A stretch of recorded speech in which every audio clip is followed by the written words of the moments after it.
At ang paksa po natin ngayon naway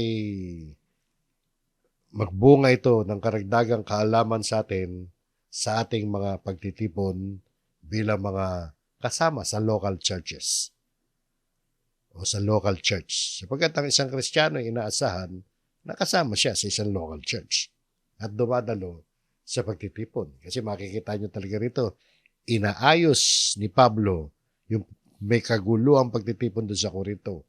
Nais niya maging maayos yun. Kaya sa title natin na kaayusan sa pagsamba, ito may kaugnayan sa isip na may gulang Diyos na naluluwalhati kung may kaayusan sa pagsamba. No? Ngayon, ang mga version ng Biblia natin gagamitin ay ang Bagong Biblia at New King James Version.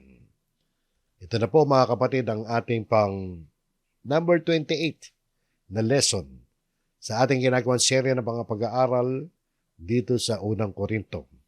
At ngayon po matatapos ang Kapitulo 14. At kung loloobin ng Panginoon, next meeting ay doon na po tayo sa huling kapitulo.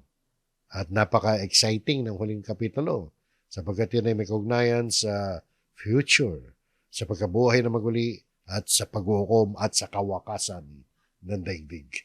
Maganda yun mga kapatid. Pero dito muna tayo. Tapusin muna natin ito para makumpleto natin.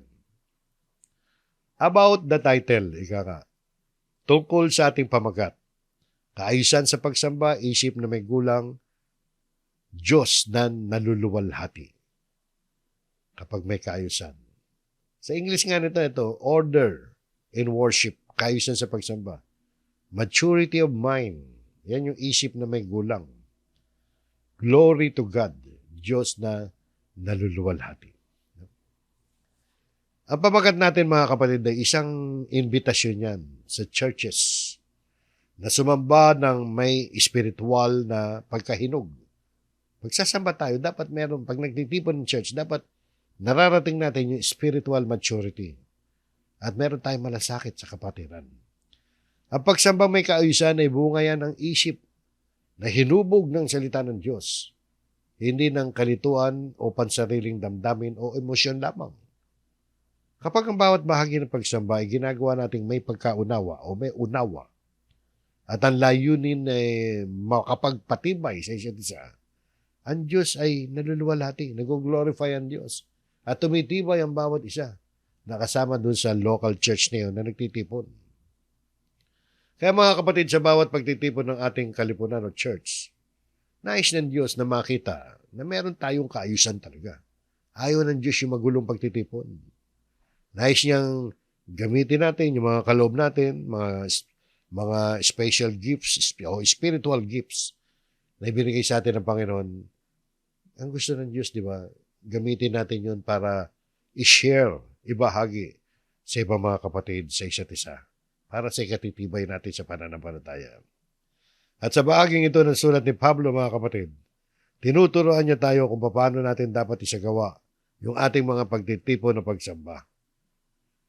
Kung paano natin isasagawa yun ng may understanding, na may unawa, pag-iisip, at may layuning spiritual, hindi para sa sariling karangalan. Gusto ni Apostol Pablo, sapagkat yun na nais ng Diyos, ginagawa natin pagtitipon para sa ikabubuti ng church at sa ikaluluwalhati ng Diyos. Ang ating aralin, mga kapatid, ay mayroong 4 na bahagi. Natin sa 4 na bahagi. Yan po yung mga bahagi, babala tungkol sa ibang wika at puso ng tao, paggamit ng bawat kaloob para sa pagpapatibay, pamamahagi at kaayusan sa pagtitipon, at sa huli ay ang pagsunod sa prinsipyo ng kaayusan at kabanalan. Punta na tayo din sa unahan, mga kapatid. Dito makikita natin yung bilin na huwag mag-isip bata. Mga kapatid, huwag kayong mag-isip bata. Sa kasamaan ay maging sanggol kayo, ngunit sa pag-iisip ay maging husto na sa gulang. O huwag daw mag-isip bata, sinasabihan yung mga taga-Korinto. Kasi may kaguluhan yung pagtitipon nila. Huwag daw sila mag-isip bata. Pagdating sa kasamaan, okay, maging sanggol kayo. Mas bata pa sa bata yan sanggol, di ba? Ngunit sa pag-iisip ay maging husto na sa gulang. So, tingnan natin mga kapatid, himahin natin ito. Mga kapatid, huwag kayong mag-isip bata. Malinaw yung panawagan, di ba? Huwag tayong, hindi pwedeng bata tayo sa mahabang panahon. Sabi nga dito sa unang Korinto, kung natatanda ninyo, yung sa paksa ng pag-ibig. May bahagi rito na nabanggit ni Pablo na sa 13:11, no? Nang ako'y bata pa, nagsasalita akong gaya ng bata, nag-iisip akong gaya ng bata, nangangatwiran akong gaya ng bata. Ngunit ngayong ganap na aking pagkatao ay iniwan ko na ang mga bagay na pagkabata. O tayo mga kapatid, lumaki na tayo, matagal na tayong, hindi tayo pwedeng di ba? Matagal na tayong Christian, o kaya maaaring bago ka, o maaaring bata ka pa ngayon, pero darating ang panahon. Kailangan abutin natin ang maturity. Hindi pwede tayo manatiling bata, di ba? So, yan mga kapatid, no? Huwag tayo manatiling bata. Ang Kristiyano, dapat handa siyang maturuan. Kasi pag isip bata ka, ayaw mo magpaturo. Ayaw mo magpawasto. Ayaw mo tumanggap Na pagkakamali, ayaw mo pasakop sa kaayusan ng salita ng Diyos. So, huwag tayo mag-isip bata. Pero sa kasamaan daw, maging sanggol kayo. Pagdating sa kasamaan, pagdating sa kasalanan, okay lang, hindi ka lang bata, kundi mas bata pa sa bata. Talagang inosente, sanggol yan Iba yung bata, iba yung Sanggol, ito, kanina children, brethren, do not be children in understanding. However, in malice, be babes. Babes, sanggol talaga, mga kapatid. Baby. May mga bata ka, di ba? May mga bata, marunong na magsinungaling. Marunong na mandaya. Di ba? So ito, nilalagay nga ni Pablo, sanggol na. Ang pinag-uusapan dito. Yun ang gayahin natin pagdating sa kasalanan. Wala siya karanasan sa kasamaan, di ba, mga sanggol? Yung bata meron di ba?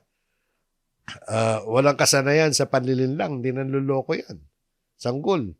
Walang gawin na kasalanan ng sanggol. Ang sanggol walang alam sa masama. Hindi marunong manakit. Hindi marunong magplano ng kasamaan laban sa kanyang kapwa. Hindi siya marunong mandaya. O yan, tularan natin. Pagdating sa kasamaan, tayo'y maging sanggol. Ano sabi rito? Ngunit sa pag-iisip, understanding, dapat mature tayo. Husto na sa gulang. Isip na may gulang. Diba? Matured ang ating mga pag-iisip. Yung salitang husto na ang gulang, nangangahulugan niya na marunong na tayo umunawa. Marunong na tayo magpasya ayon sa salita ng Diyos. Marunong mag-ayos sa mga bagay na pag may magulo, maaayos natin. Yan ang panawagan ni Pablo, maturity sa isip.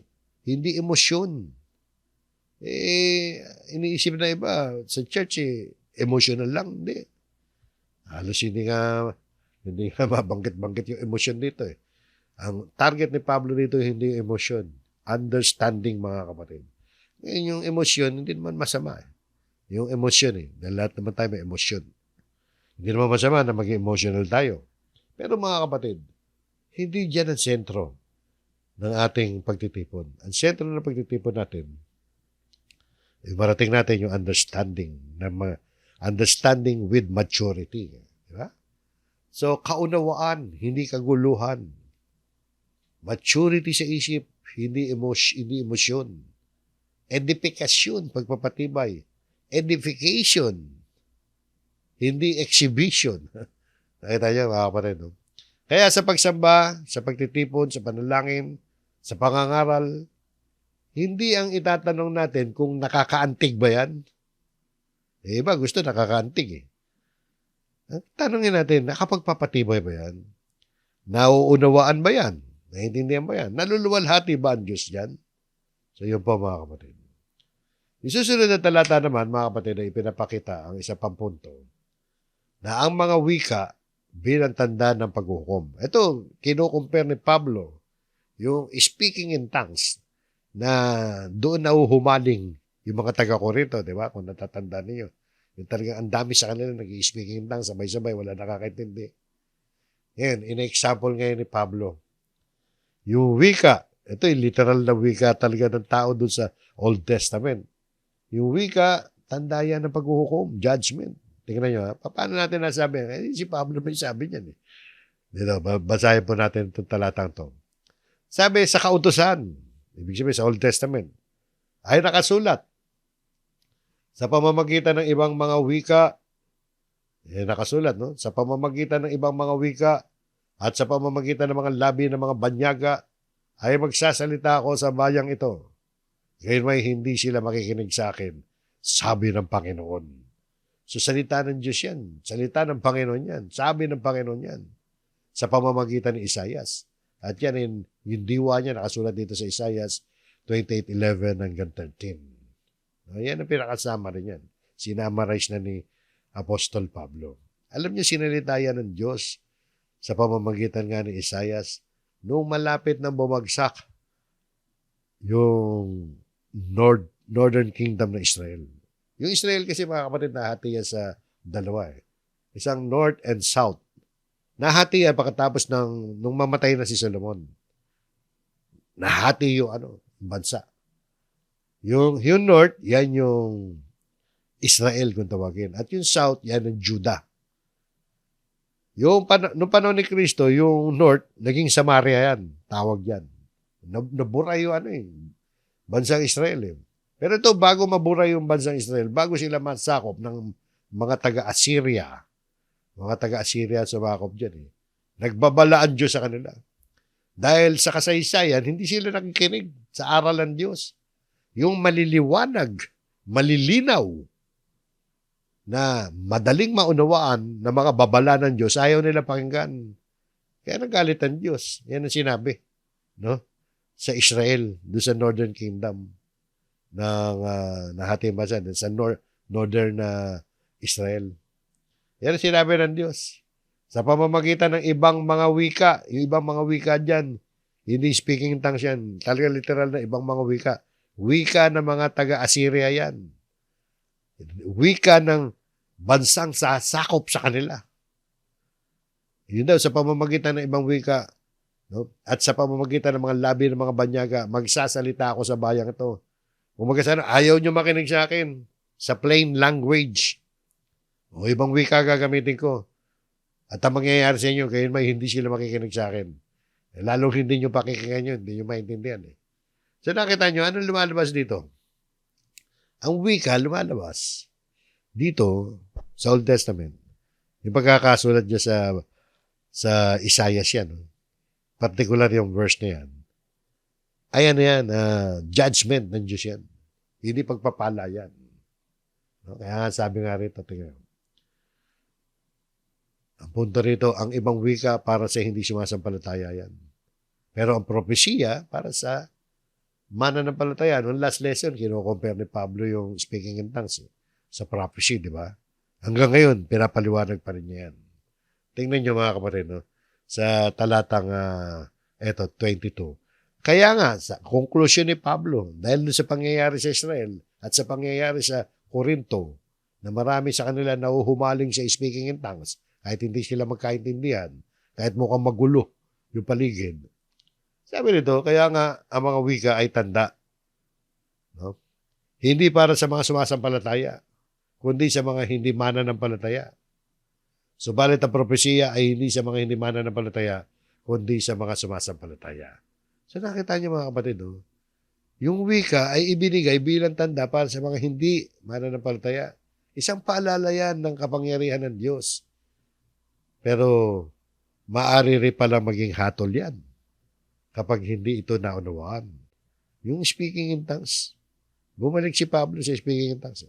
Nag-cite lang siya sa Old Testament. Nung pangyayari nga, nagalit ang Diyos sa Israel.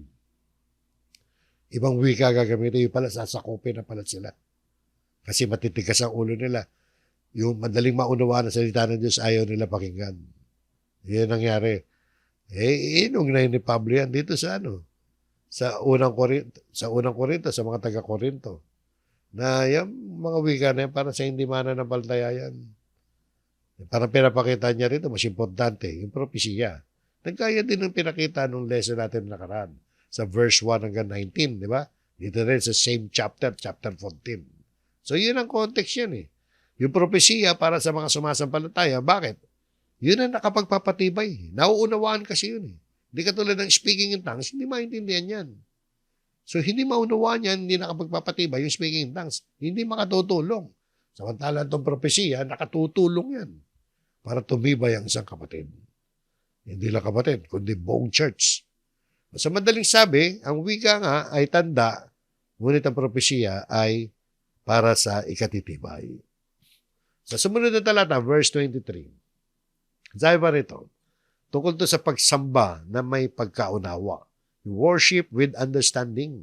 Mahalaga yun eh. Hindi samba ka ng samba, iniisip mo, pagsamba yun, hindi mo naman nauunawaan. Ang mahalaga mga kapatid, nauunawaan po natin. Sabi nga rito sa verse 23, kaya't kung ang buong iglesia ay nagkakatipon, at ang lahat ay nagsasalita ng mga wika, at pumasok ang hindi naturuan, o hindi mga mananampalataya, hindi kaya nila sasabihin kayo yung mga nasisiraan ng isip? Nakita niyo mga kapatid, no? May pagsamba, pagtitipon. Lahat nagsasalita ng wika. O kaya kahit hindi lahat, maraming nagsasalita ng wika. Di ang gulo-gulo. Kaya pag may pumasok na outsider, bisita siguro, basta hindi mananampalataya, may pumasok sa ganung pagtitipon ng mga Kristiyano, isipin nila sasabihin pa nga nila, hindi kayo nasisiraan kaya ng isip to mga to. Parang nababaliwata to mga to. Ang gulo-gulo nila. Nakita niyo, no? So sa sumunod na talata pa. Subalit kung ang lahat ay nagpapahayag ng propesiya at pumasok ang isang hindi mananampalataya. Ito naman, propesiya. Propesiya, naiintindihan yan, di ba? Propesiya, aral yan. Doktrina, aral, encouragement yan. Pag nagpopropesiya ang marami, o lahat nga nagpopropesiya, pumasok ngayon ang unbeliever, o yung mga hindi naturuan, siya ay hinatulan ng lahat. Siya ay pinananagot ng lahat. Ano ibig sabihin yan? Ano yan yung pag nakadinig ka ng salita ng Diyos, ito yung mga nakukonvict. Yung talagang kinukurot, tinatamaan. Kasi naintindihan nila Kapag ang salita ng Diyos ay ipinahayag na malinaw at naunawaan, yung hindi mananampalataya ay napakalaking posibilidad na nahaharap siya sa parang inuusig siya ng kanyang konsensya. At nagkakaroon siya ng isipan na meron siyang pananagutan sa harap ng Diyos. Kaya magiging resulta nito, ano ang resulta? Katulad din ang naging resulta niya sa buhay ng marami sa atin. Nung makarinig tayo ng salita ng Diyos, natauhan tayo. Sabi nito, makatapos na mabunyag ang mga lihim ng kanyang puso, ang taong yun, yung hindi mananampalataya, na nakadinig ng mga propesya, ang taong yun ay yuyukod at kanyang sasambahin ng Diyos at ipahahayag tunay na kasama ninyo ang Diyos. O di, ano lumalabas niya, mga kapatid? Magbabalik loob siya sa Diyos. Magiging mananampalataya rin siya. Kasi naiintindihan yung mensahe. Hindi katulad ng pagpumasok siya na ang gulo-gulo, iisipin niya, nasisiraan nata ng ba ito mga to? Di ba? So, yan mga kapatid. Yan, tatlong talatang yan. Sa aplikasyon natin, kaya apply natin. Yung tungkol sa pagsamba na may pagkaunawa. Kasi pag puro pagsasalita ng wika, anong klaseng pagsabayan? Hindi tayo nagkakaintindihan. Mas maganda yung propesya na lang, kakaintindihan tayo. So, ang layunin ng pagsamba, mga kapatid, layunin ng pangangaral ay hindi pagpapakita ng something na kakaiba o mga espiritual na karanasan. Hindi yun ang pagsamba. Ang pagsamba ay yung malinaw na pagpapahayag ng salita ng Diyos na humahantong sa pagsisisi, pagpapakumbaba, at pagkilala ng tao sa tunay na kalagayan niya sa harap ng Diyos. Di, may pakinabang, di ba? Kung kapatid pa nakapakinig nun ng propesya, tumitibay siya lalo sa pananampalataya kasi nakakaintindihan kayo. So yan yung babala tungkol sa ibang wika at puso ng tao. Sumunod na bahagi, mga kapatid, ay isang talata lang. Yung paggamit ng bawat kaloob para sa pagpapatibay. Tingnan niyo, mga kapatid. Ano kung gayon, mga kapatid, kapag kayo'y nagkakatipon? Pag nagkakatipon daw, bawat isa ay may isang awit, isang aral, isang pahayag, isang wika, isang pagpapaliwanag. Gawin ninyo ang lahat ng mga bagay sa pagpapatibay. So dito nakita natin, mga kapatid, pag nagtitipon ng church sa mga mananampalataya, bawat kaloob at bahagi ng pagsamba May awit, aral, pahayag, wika, pagpapaliwanag. So, okay lang kung may speaking in tongues. Kaya may mga regulasyon dyan. Mababasa pa natin detalye niyan mamaya. Pero may mga kaloob tayo, may mga blessings. Dapat gamitin yan sa pagpapatibay sa kabubuti ng katawan ni Kristo. Yung church. Hindi para sa sariling kapakanan yan. At hindi rin pwedeng gamitin yan na may kaguluhan. Di ba ba? Kaya sabi, gawin ninyo ang lahat ng mga bagay para sa ikatitibay. Kaya sa ating pagsamba, bawat kaloob, talento, bahagi ng ministeryo, dapat gamitin natin yan para sa ikabubuti ng lahat. Magaling ka tumugtog, magaling ka umawit. Dapat nabibless ang tao. Natututo ang tao sa awit mo. Yung awit parang pangangaral din yan. Ngayon, kung yung awit mo, pantasya. May mga gospel song na pantasya. Hindi mo maunawaan kung biblical pa o love story. No? Lalo na yung mga banyagang awitin na marami na nauuso. Alam niyo mga kapatid, ako, dami ko nang narinig ng gospel song na parang baga, wala naman ako mapulot na aral niyan. Parang lutang yung composer. Maganda lang ang tugtugan. Huwag ganun. Puro emotional lang Dapat may understanding tayo sapagkat yan ang sa ikatitibay. Kung may kaloob tayo, ano mang kaloob, na example ko lang music ministry. Ano mang kaloob na meron tayo, magkamit yan para sa ikatitibay. Huwag mong sarilinin niya, kapatid. Kailangan ibahagi mo yan para tayo ay tumibay sa isa't isa sa ating pananampalataya. So yan, paggamit ng bawat kaloob para sa pagpapatibay. Sumunod na bahagi ay yung pamamahagi at kaayusan sa pagtitipon. Ito yung ilang mga kaayusan na dapat sundin sa sitwasyon ng mga taga-Korinto, lalo na, Mga tuntunin sa kaayusan, verse 27 hanggang 33. Kung nagsasalita ang sino man ng wika, pag may naging speaking in tongues daw, dapat ay 2 o hanggang 3. Ibig sabihin, 3 lang. Depende lahat kayo. Hanggang 3 lamang. At sunod-sunod. Ang bawat isa, ibig sabihin, sunod-sunod, parang 1 at a time yan. Sunod-sunod, di ba? Isa-isa lang. Huwag sabay-sabay.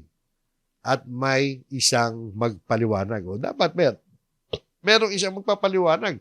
Kasi wala nga nakakaintindi yan. Wika Yung speaking in tongues, walang nakakaintindi. So, malinaw ang regulasyon. Na yan, nasusuway ng mga ibang churches ngayon. Yung mahilig yung mga nahuhumaling sa speaking in tongues, tapos sasabihin nila, kapag hindi ka nakapag-speaking in tongues, kulang yung pananampalataya. Para bagal lahat sa lahat ibibigayan. Hindi lahat pare-pareho ng kaloob. Iba-iba nga kaloob sabi nga ni Pablo, di ba, nakita naman natin may kanya-kanyang kaloob tayo. Maaaring hindi tayo pinagkalooban ng speaking in tongues. Okay lang. Kung pinagkalooban tayo, dapat isa-isa lang. At hanggang 3 lang. Sa Corinto, sabay-sabay sila Kaya sabi ni Pablo, pag may pumasok niya, isipin ng mga nasisiraan kayo ng isip. Diba? So, dapat meron din tagapagpaliwanag.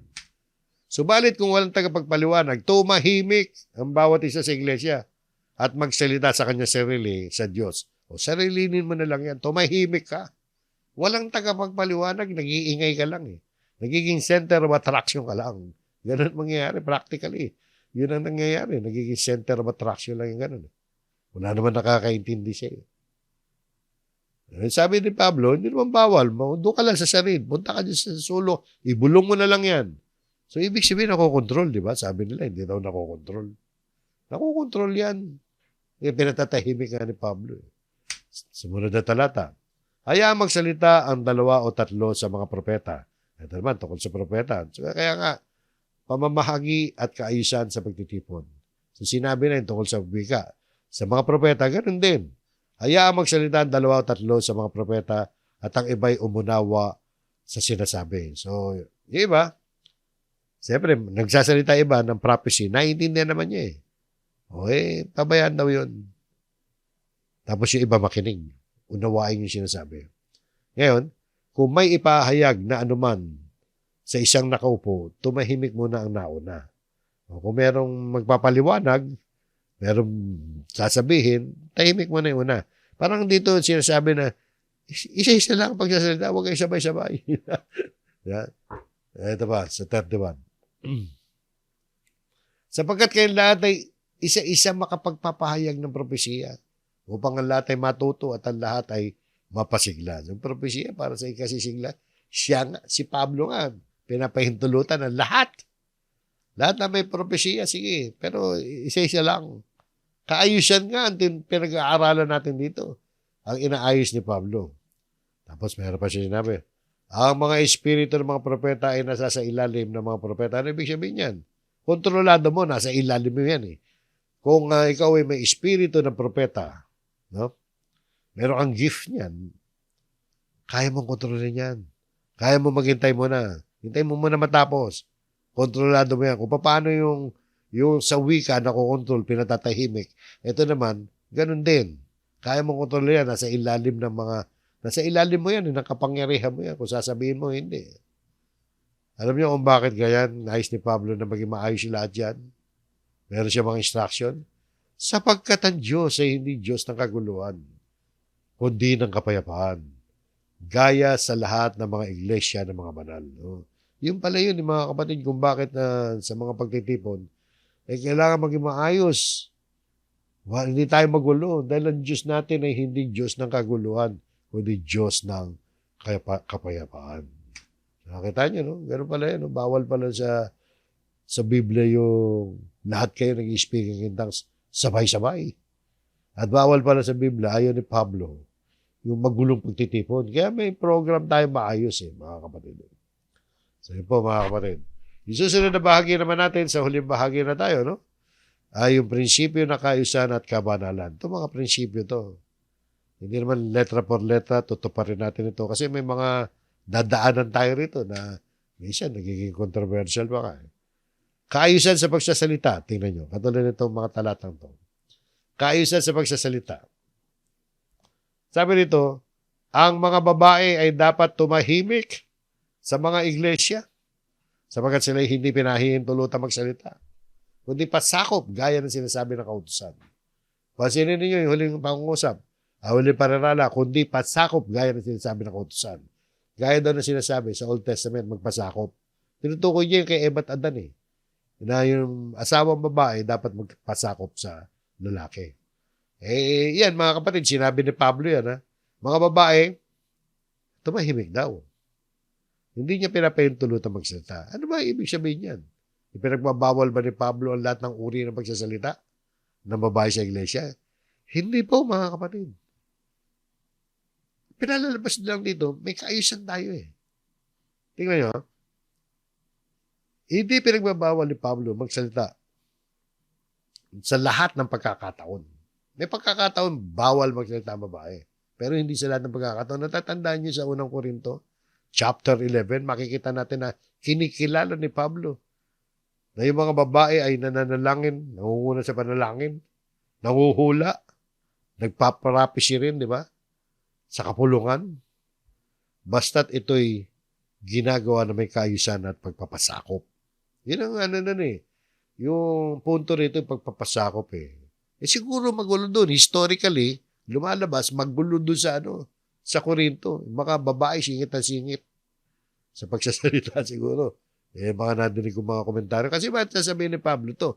Samantala sa unang Korinto rin, chapter 11, may mga babae na nanalangin, nanguna sa panalangin at nanguhula. Sa kapulungan yun, Nakita niyo, no? So lumalabas may mga pagkakataon, may mga sitwasyon, hindi pwede yung babae. No? Kung titingnan natin yan sa ibang mga talata, hindi nangunguna yung babae sa church. Lalaki dapat. Kaya sa Biblia, may pastor pero wala pastora. wala pastora sa Biblia. Pero may mga nangangaral mga babae, meron. Pero hindi doon sa church mismo. Maraming gawain sa church, di ba? Iba yung preaching na talaga. Mga pastor yun. Wala namang pastorang ganun. Actually, walang pastora sa Biblia. Ito ba sabi? Tungkol sa kaayusan, tutuloy lang natin. Kung merong anumang bagay na nais nilang malaman, yung mga babae raw, tanungin nila ang kanilang mga asawa sa bahay. Sapagkat kahiya-hiya para sa isang babae ang magsalita sa iglesia. Ito mga kapatid, itong dalawang sunod na talatang ito ay kinakailangan mga kapatid ay unawain natin sa kabuuang konteksto ng unang Korinto chapter 14. Na ang pangunahing paksa rito, kaayusan sa pagsamba, hindi pagpapabawas ng halaga sa kakayanan ng babae. Totoo, na talagang ang preacher talaga, yung pastor talaga, yung nangunguna sa church, dapat lalaki. Pero may mga pagkakataon, pinagsasalita rin yung mga babae. Depende yan sa kaayusan ng local church. Hindi sinasabi ni Pablo rito, mga kapatid, na bawal matuto yung mga babae. Kasi sabi nga naman, kung merong anumang bagay na nais nilang malaman, tanungin nila ang kanilang asawa. E paano kung wala ka asawa, dalaga ka, o kaya balo ka? Eh, hindi naman yun ang punto eh. Ang punto rito, mga kapatid, no, ni Pablo, ay tungkol sa kaayusan. Ayaw niya na magulo, sabay-sabay nang may nagtatanong, may nagsasalita, bigla may sisingit. So parang normal yun, di ba? No, decorum, ika kung tawagin yun. Kaya nasabihin ni Pablo na tanungin nila ang kanilang asawa sa bahay. Ang binibigyan diin dito ay yung tamang lugar at tamang panahon ng pagtatanong. Huwag kang magtanong dito, ang dami nagtatanong, magulo. At saka, tanongin mo muna yung asawa mo. Parang ganun. Sa alib na maantala yung pagsamba, ang pagkakatuto ay dapat gawin sa paraang maayos at may paggalang sa pagtitipon ng church. Meron pa rito sinabi si Pablo, kahiya-hiya para sa isang babae magsalita sa iglesia. Tumutukoy kasi yan sa uri ng pagsasalita. Kasi sa kanilang kultura, mga kapatid, doon sa lugar nila sa Korinto, sa kultura, kasama ron sa kultura nila, yung ganyang klaseng asal ay hindi nararapat sa pagtitipon. Iba yung culture nila. Kaya mahalagang tandaan na ang prinsipyong itinuturo rito ay hindi nakabatay sa katayuan. Kung may asawa ka o wala, kundi sa layuning mapanatili ang kaayusan sa katitibay ng church. Ang Diyos ay Diyos ng kaayusan at ang tunay na pagsamba ay laging gumagalang sa kanyang kaayusan. Yun ang mga kapatid Yun ang standard ng Diyos. Diba? Kaya nga, doon sa 34, ang sabi, ang mga babae dapat tumahimik sa mga iglesia sapagkat siya'y hindi pinapahintulutan magsalita kundi pasakop gaya ng sinasabi ng kautusan. Sa Genesis yun, sinasabi doon, na yung babae pasakop sa lalaki. Sabi po, ayun ang kaayusan ng Diyos.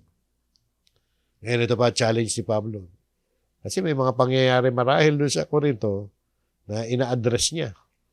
Sabi, ang salita ba ng Diyos ay nagmula sa inyo? O kayo lamang ba ang dinatnan nito? Okay. Sa inyo ba galing ang salita ng Diyos? O dumating lang sa inyo? Parang ganyan yan, mga kapatid. So dito, mga kapatid, ang tanong ni Pablo, pinapaalala niya na yung salita ng Diyos, hindi naman galing sa inyo yan. Dumating lang sa inyo. Hindi kayo may-ari niyan. Yung church, tagatanggap lamang ng pahayag ng Diyos yan. Kaya ito na sino man na maaaring magtakda ng sariling tuntunin sa pagsamba. Kaayusan to, tandaan ninyo. Kaya sinabi ni Pablo parang idinidiin niya yung mga supporting verses niya, yung mga supporting na katotohanan niya, kung bakit gano'n ang mga arrangement na gusto niya. Ano-ano mga arrangement? O pag nagsalita ng wika, dapat may nakakaintindi. Kung wala, tumahimik ka na lang. Di ba? At saka, dapat hanggang 3 lang. O sa propesya, lahat makapagsasalita. Kasi may pakinabang dyan. Iyon ang iyon ang standard. Yan ang standard ng Diyos na ipinaalam kay Pablo at tinuturo niya. Siguro may mga tumututol doon. Kaya sabi ni Pablo, ang salita ba ng Diyos ay nagmula sa inyo? Hindi naman galing sa inyo yan Dumating lang sa inyo yan. Hindi naman kayo nag-invento niyan yung salita ng Diyos. Hindi ba? Parang ganun. Ang susunod na talata, tinukay ni Pablo, yung mga nag-aangking sila ay propeta o spiritual. So may kumukontest kay Pablo Merong kumukwestiyon sa kanya, di ba? Kung iniisip ng sino man na siya'y propeta, may problema kasi di ba? Di ba sa unang bahagi pa lang, may pagkakabahagi diyan. Yung unang problema ng pinresent ni Pablo rito, yung division sa church, kasi may mga nagtuturo na maling aral Kung iniisip ng sino man na siya'y propeta o taong espiritual, dapat niyang kilalanin na ang aking isinulat sa inyo ay utos ng Panginoon. Ibig sabihin, propeta ka ba yan? Talaga ba propeta ka? Talaga bang yan nagsasalita, propeta? Dapat kinikilala niya yung sinusulat ko. Dapat alam niya na ang sinusulat ko ay utos ng Panginoon. Yun yung sasabi niya, di ba? Dapat niyang kilalanin na ang aking sinusulat sa inyo ay utos ng Panginoon. Sabi mo, propeta ka. Tapos ayaw mo naman tanggapin yung mga sinasabi ko. Dapat alam mo na mga sinasabi ko ay utos ng Diyos yan. Nakita niya, no? Talaga dito, binabango ni Pablo yung kanyang authority bilang apostol. Meron siyang apostolic authority. So, mga problema yan sa Korinto. Di ba? Kung titingnan natin sa konteksto ng mga bagay dito sa pag-aaral natin ng aklat na ito, sulat na ito ni Pablo. Haba ng sulat niya, di ba? Tapos sabi, subalit kung ang sino man ay hindi kumikilala nito, siya ay hindi kikilalanin. Ibig sabihin, kung hindi nyo kikilalanin yung sulat ko, yung instruction ko, yung kaayusan na sinasabi ko, hindi ka rin kikilalanin. Naintindihan nyo? Ibig sabihin, talagang matindi. Matindi yung pagdidiin ni Pablo dito na siya'y merong authority na dapat kilalanin ng mga nagsasabing propeta siya ng Diyos. No? Mga nag-aangkay mga propeta. Ngayon, sa instruction ni Pablo, yung dalawang susunod na talata, ay makikita natin yung pambalanse niya. Sa lahat ng mga sinabi niya dito sa kapitulong ito, dalawang talata na lang. Ito na yung mga konklusyon niya. Pambalanse ito, mga kapatid. Para mabalance ang lahat. Kaya mga kapatid ko, masikap ninyo na isin na makapagsalita ng propesiya. So, yung talatang ito, binibigyan din ni Pablo yung balansing kalooban ng Diyos sa paggamit ng mga kaloob sa iglesia. Una, hinihikayat niya yung mga kapatid na magsikap. O kaya naisin nila, masikap na naisin ang propesiya sapagkat ito ang kaloob na tuwirang makapagpapatibay. So, mula pa sa sa lesson natin last week, talagang na-encourage siya na mas maganda to yung mag-prophecy kayo. Mag-prophesize na mag-propesya kayo. Kasi diyan marami makikinabang si katitibay. Kaysa diyan sa pagsasalita ng wika na hindi naman para sa mga tao yan, para sa Diyos yan. Nakita niyo mga kapatid, no? So, iniikayat niya yung ganun, makapagsalita ng propesya para tumibay ang kapatiran. At huwag ninyo ipagbawal ang pagsasalita ng mga wika. Kaya sinabi natin balanse yan. Balanse sa pagsamba. Hindi bawal ang speaking in tongues. No? Nililinaw niya yan. Sapagkat siya man nakapagsasalita ng wika, di ba? Sabi niya nung last lesson natin, nagsasalita rin siya ng wika ng higit sa inyo. Sabi ni Pablo. Ibig sabihin, maraming beses niyang ginagawa yun. Kaya lang, in private. Di ba? So ito mga kapatid, nililinaw niya, hindi dapat ipagbawal ang pagsasalita ng wika. Dahil ito rin, kaloob din niya ng Diyos. Pero, sabi niya, tumahimik. Kapag walang interpreter. Kasi makagugulo lang Di ba? Dapat gamitin niya sa tamang layunin, sa tamang kaayusan. Kaya mga kapatid, yung kaloob natin, ginagamit yan, hindi para magpakitang tao, kundi para sa ikatitibay ng church. Kung ang kaloob mo, gaya ng speaking in tongues, halimbawa, hindi ka naman maintindihan, anong purpose mo? Ba't nilalakas mo pa yan? Bakit nilalakas mo pa ang boses mo? Nagsasalita ka ng wika na walang interpreter. Mangyayari yun, lahat ng tao lilingon sa iyo. Magiging center of attraction ka lang dyan. Hindi para sa pagpapakitang tao ang kaloob, kundi para sa ikatitibay. Kaya tatanungin natin sarili natin, ito bang gagawin ko sa ikatitibay ba yan? Pag nag-exhibition ba ako na umawit yan, bibirit ako na bibirit. Awit ka, taas-taas ang boses mo para kasi yung mga singer na bumibirit. Ano mapapala namin dyan? Di ba? Naiintindihan na ngayon. Paano naman kami makasasabay sa iyo? Kung ang music ministry, matataas ang boses, mga singer talaga. Ang bababa ng boses namin. Dapat lahat tayo kumakanta, di ba? Parang gano'n lang yan, Nagkataon lang, ang problema ng taga-Korinto yung speaking in tongues talaga, di ba? Kaya ang diwa ng talata, mga kapatid, hindi yung pagpili ng isang kaloob laban sa iba, kundi ang maayos, may pag-ibig, at makabuluhang paggamit ng lahat ng kaloob ayon sa kalooban ng Diyos. At sa huling talata, mga kapatid, sabi, subalit gawin ninyo ang lahat ng bagay ng nararapat at may kaayusan. Yun ang dapat. So nakita nyo, no, yung buong 14, kung bakit niya na-discuss yung mga wika na yan, ibang wika, speaking in tongues. Kasi naging magulo yung sa Corinto. May opposition pa. May mga nagpapanggap pang propeta. Isang malaking church ng kagulo. Isang malaking church ng kaguluhan tong Corinto. No? Pero marami tayong natutunan dahil pilit na sinusolve ni Pablo Latian sa pagsusolve niya ng mga suliranin. Natututo tayo sa pagbasa ng kanyang liham. So ito mga kapatid ay may tuturing natin ang pinakabuod ng turo rito ni Apostol Pablo.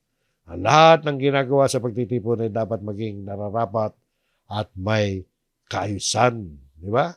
Kaya ang tunay na pagsamba ay hindi nasusukat sa dami ng activities o sa tindi ng emosyon, kundi sa pagsunod sa kalooban ng Diyos. Isang pagsambang may disiplina, may paggalang at may malinaw na layunin. At ang layunin para patibayin ang buong katawan ni Kristo at magbigay ng kaluwalhatian sa Diyos. So yun po nilalaman mga kapatid ng chapter 14. Yan po tayo natatapos pero bago tayo mag-iwalay, konting paalala na itong pinapag-aralan natin ay malinaw na nagtuturo sa atin na maging husto, maging ganap ang pag-iisip natin, yung understanding natin, marating natin ang spiritual maturity ng ating understanding. At yung mga kaloob, mga kapatid, ay dapat gamitin natin mga spiritual gifts na ipinagkaloob sa atin. Gamitin natin para sa ikatitibay ng lahat. Pero gagawin natin yan na may kaayusan at may paggalang. Sambahin natin ang Diyos sa paraang karapat-dapat sa kanyang banal na pangalan. Sapagkat kung saan merong kaayusan, nandun ang presensya ng Diyos at presensya ng kapayapaan. Ang tunay na pagsamba ay hindi tungkol sa pagpapakita ng karangalan, kundi tungkol sa pagpapahayag ng mensahe ng Diyos. Kaya importante yung salita ng Diyos. Pag nagtitipon tayo. Sapagkat yung salita ng Diyos, humahantong yan sa puso ng bawat isa para tayo yumuko, sumamba at kilalanin ang presensya ng Diyos sa ating kalagitnaan. Naway maging ganap ang ating pagsamba, may kaayusan at makapangyarihang patotoo sa bawat nakakamasid sa ating kapatiran. Hanggang dyan mga kapatid, maraming salamat at umabot tayo sa ganitong oras na nandiyan pa rin kayo. Pagpalain kayo ng Panginoon, tayo po'y muling manalangin.